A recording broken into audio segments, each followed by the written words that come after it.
Why is it that some TCG communities seem to thrive for years and then others seem to just disappear after one set? Well, it's not just down to price support or a broken meta, but we can also explain it through the lens of psychology. In today's video, we're going to be exploring how to build a TCG community through the lens of human motivation.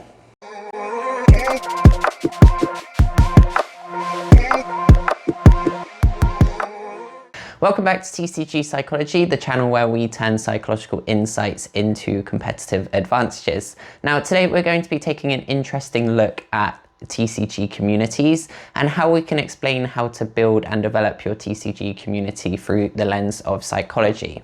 Now, one way to do this is to view TCG communities through what is known as human motivation. And to do so, we'll be working from the lens of self-determination theory.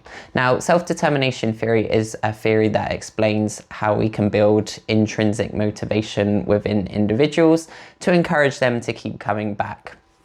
Now, when it comes to TCG communities, this is obviously a very important part of establishing a strong community, because we want people to be motivated to come back from their own regard and not necessarily just because of the price support that's going on. However, I will say that price support is very nice, so we can also have some of that extrinsic motivation from time to time as well. Now, self-determination theory is viewed through three different pillars. So we've got autonomy, relatedness, and competence. So those three pillars of self-determination theory, if we can build those up within our communities, then we are able to encourage people to be motivated to come back week on week. Now, what these pillars mean, so autonomy means that they feel like they're able to make their own decisions. So when they're sat down at the table and playing as part of your community, they feel in control of their own gameplay. You've got competence, which you could probably guess means feeling good about the way that they're playing and good in their ability to play the game.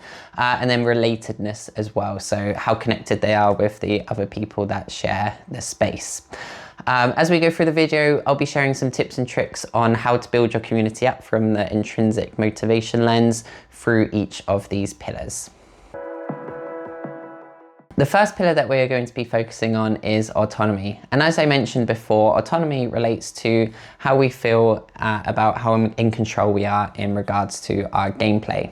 Now, put yourself in the shoes of a new person going to your local game store for the first time to explore what the local community is like.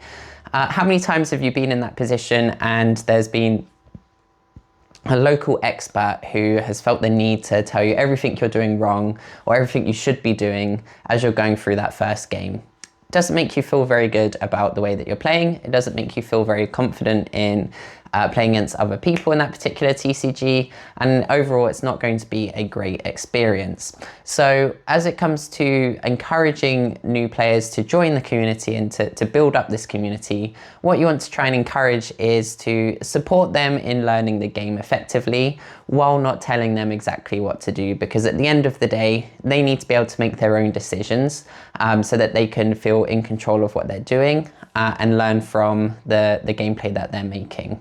Just like at the competitive level where we're learning from the mistakes that we make, even from the very beginning, you need to be able to have that opportunity to learn from your mistakes and start to make those decisions based on what you've seen before.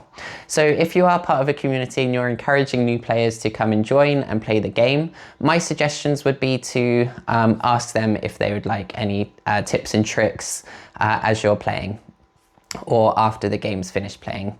So you play against them as you would normally, and then after the game, instead of just jumping in and saying, hey, on that turn you should have done X, Y, and Z, on this turn you probably should have considered doing this, you can just say, hey, that was a really great game to play against you. I've played this game for a while. I've noticed a couple of things that I might be able to suggest to you. Would you like me to make those suggestions for you?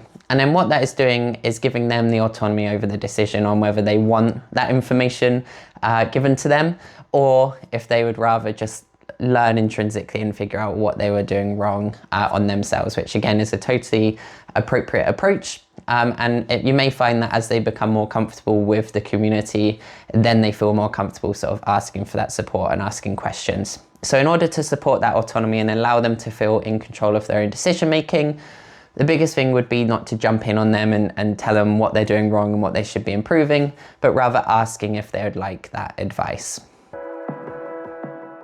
Now, the second pillar is to do with competence. And again, competence is how good you feel about the way that you're playing the game.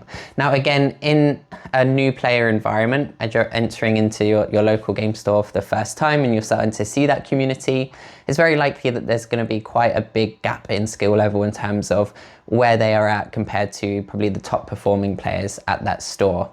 Now, naturally in the matchmaking system, it should gradually pair them up against players of a similar level by the time you get to the later rounds in your weekly play. However, there may still be a gap between where they're at and where the lowest performing players are in the community. So it's really, really important that you consider other ways to sort of build that competence as they're going through it. So whether that's doing small things such as highlighting when they win a game in a round, that can be a really awesome achievement to celebrate with them. That can help them feel competent in their ability, to considering different ways of running your weekly play events to again support them so that they might not be behind on things like cards and stuff. So one thing that we do at our local community is when we're not preparing for upcoming competitions, we try to change things up from week to week. So typically we'll rotate through what decks we're playing and try out new builds, etc. But then also we'll run special weekly events like common and uncommon only decks. And what that allows you to do is put everyone on an even playing field. By taking away the rarer cards in the card pool, it puts people at more of an even playing field because maybe they haven't invested the money to get those rarer cards, or they don't have the money to invest in their rarer cards and they just want to be there as part of the community. So again, doing those sorts of tournaments semi-regularly again helps them feel a little bit more competent, and they can see, okay, sometimes it might just be a case that I'm losing all these games because there's a discrepancy between our level of decks, and also as they're starting to figure out the game as well, keeping everyone on an even playing field also helps them to navigate and feel competent in the way that they're playing if they're able to get some wins in those sorts of tournaments. So again, from a psychological perspective, think about different ways that you can help them build their competence. Maybe it's running those different formats at your weekly plays. Maybe it's celebrating those specific achievements, and it can also be highlighting specific milestones for them within your particular TCG. So again, you'll be very familiar with your community and how you sort of run things, but there's certain things like finishing at certain places on the weekly play table, or winning a certain amount of games in a week. Those are sort of things that you want to highlight to build that competence with each individual. Now, the final pillar is relatedness, and this again refers to how connected you feel to the other people in your community. So again, as a new player, this can be quite intimidating as you're sort of coming into a community. Often there's like lots of friendships already within that community. You're having to learn everyone else's name. They already know each other's names, so they only have to know to learn your name. It's quite an intimidating experience to jump straight into that. So it's really, really important to sort of welcome each player as they come into the community and ensure they feel seen and feel heard as well. So it could be something as simple as having a designated individual that will talk to the new player the first time that they come in, and make sure that they feel comfortable and know all the rules and how it typically runs within your weekly play. But each individual in the community as well should make an effort to introduce themselves and learn the new person's name, so that again, you're welcoming them into this space.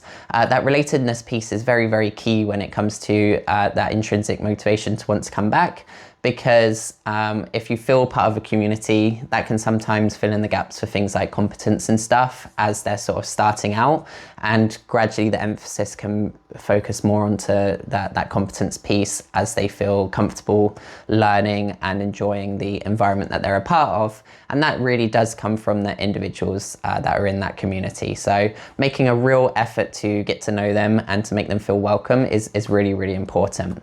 Now, again, you've got a really good opportunity in this relatedness piece as well. When that round starts, if you get paired up against a new player, really just build that human connection with them, get to know them a little bit, why they've decided to come, their experience with the game, maybe ask them a little bit about themselves and what they do. Those kinds of questions just help build that gap between not knowing someone and knowing someone, and helping them feel comfortable in that environment. So by building these 3 pillars of autonomy, relatedness, and competence, then you're able to increase the level of intrinsic motivation, which is the internal drive to want to come back and be part of that community. And ultimately, the long-term game is to have that thriving community that want to come back each week to see each other and to spend time with each other, even if it's not necessarily at like a competitive level, and it's just more of that enjoying the game and being part of a TCG community. Now, it might grow into something more serious, and you might decide to then enter competitions together. And again, that just is a natural course for a TCG community to go through. So make sure that you're considering the psychological aspects as you're trying to build a thriving community around you.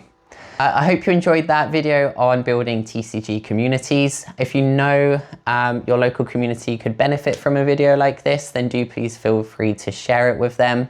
Make sure to like and subscribe to the channel so you're notified when future videos are uploaded. In the comment section down below, let us know your tips and tricks for building a healthy TCG community. And until the next time, make sure to win the mind game meta.